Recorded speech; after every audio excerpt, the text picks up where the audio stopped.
বিসমিল্লাহির রহমানির রহিম। আসসালামু আলাইকুম ওয়া রাহমাতুল্লাহি ওয়া বারাকাতুহু। আশা করি সকলেই ভালো আছেন। ইনশাআল্লাহ আমিও ভালো আছি। আজকে আমি আছি ভালোবাসার সংসার থেকে। কারণ হচ্ছে আপনারা মরিচ কিন্তু বাইরে রেখে দেন, বুকা ধরে যায়, নষ্ট হয়ে যায়।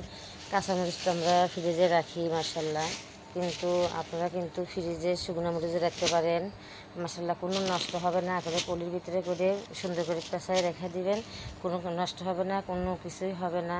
কারণ জিরাও রাখতে পারবেন, কারণ শুকনো মরিচের গুঁড়াও আপনারা ফ্রিজে রাখতে পারবেন মাশাআল্লাহ।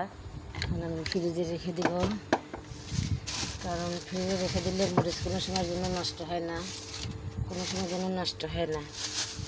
আপনার জিরা, তারপরে হচ্ছে মরিচের গুঁড়াও, হলুদের গুঁড়াও আপনারা ফ্রিজে রেখে দিতে পারবেন মাশাআল্লাহ, কোনো নষ্ট হবে না, কোনো কিছুই হবে না, অনেকটাই ভালো থাকবে মাশাআল্লাহ আলহামদুলিল্লাহ।